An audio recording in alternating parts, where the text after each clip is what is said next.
So yun, what's up guys? So isang magandang araw sa ating lahat. By the way, I'm Jero Moto TV Adventure. At ngayon guys, samahan nyo ako upang masaksihan. Yan. Ang isang matinding labanan ng mga supercars. Yan. Pag sinabing supercars, ito yung mga high-end. Yan. Yung mga milyonaryo lang ang may kakayahang bumili. Kasi ito yung mga tipo ng mga Audi, yan, Lamborghini, Ferrari, Bentley, Aston Martin, yan. So, ngayon guys, pupunta kami ng City of Dreams dahil nandun ang City of Dreams Auto Show. Yan, dito maglalaban-laban guys ang mga European cars, American cars, and syempre ang Asian cars. Yan. Mga supercar ang mga maglalaban-laban. Dito hindi natin makikita sila Honda, sila Toyota.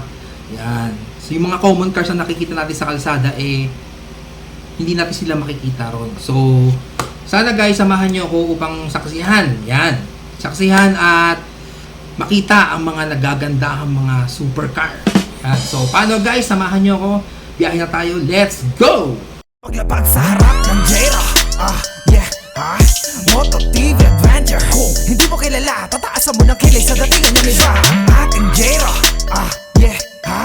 Moto TV Adventure. Kahaligayahan ang dala, hindi nakakalimut ang makatulog sa iba. Dalas makikita na gamit ang kanyang big bike, minsan makikita nakasakay sa Oppo. Ganito ang mga tao na dapat kabiliban sa pagsusumikap siya'y palagi nakataya. Ang ating Jero, Moto TV Adventure. Talagang nakakabali na lihig kapag siya ang malapit, di na kailangan ng intro.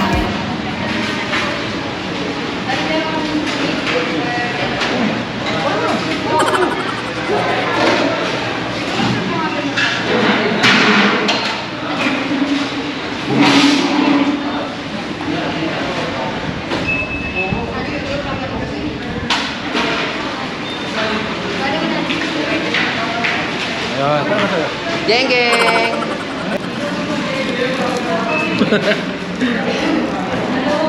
Yun, si Errol pala, Errol. Paglapag sa harap ng Jero, Moto TV Adventure. Kung hindi mo kilala, tataasan mo ng kilay sa datingan ng iba. Ang ating Jero, Moto TV Adventure. Kahaligayahan ang dala, hindi nakakalimut ang makatulog sa iba. Dalas makikita na gamit ang kanyang big bike, minsan makikita nakasakay sa Oppo. Ganito ang mga tao na dapat kabiliban sa pagsusumikap siya'y palagi nakataya. Ang ating Jero,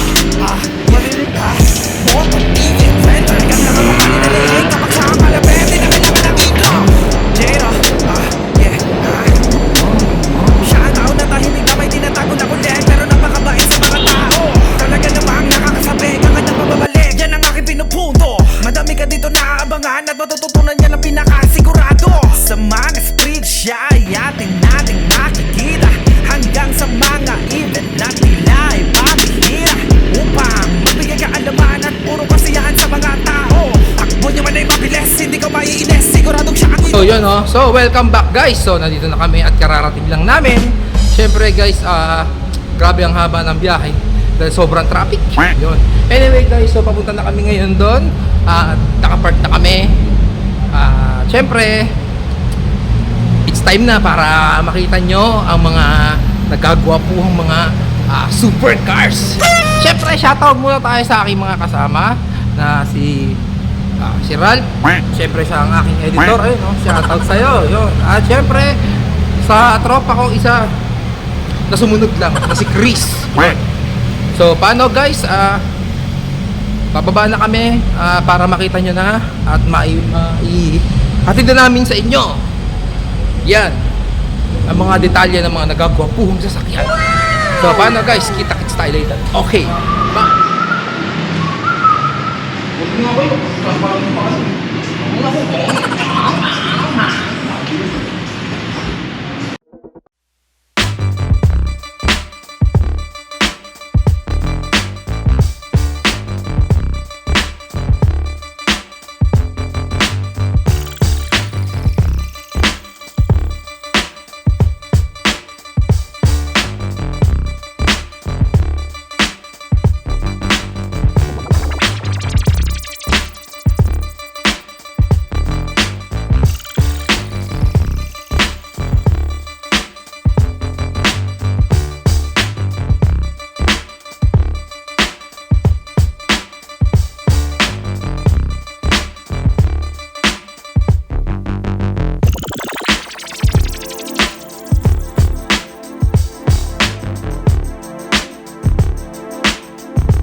yun, welcome back guys. So, yun, kakatapos lang namin. Sana nagustuhan nyo lahat ng mga ipinakita namin sa inyo mga sasakyan na nagagandahan at nagagarbo ang mga sasakyan. Yun. Sana guys, gawin natin itong inspirasyon para makamit natin ang kagaya nila na may mga ganyang kagagarbong sasakyan. So, muli guys, please support my page. Please like, follow and share Jero Moto TV Adventure. Yun. So abangan nyo guys ang mga susunod nating mga vlog. Yun. So magkita-kita-kits ulit tayo. So guys, putulin ko na itong video na to dahil medyo may kalaliman na yung gabi. At the same time, uuwi na rin kami dahil masyado nang malalim ang gabi. Yun. So magkita-kits tayo until next vlog. Okay, bye-bye!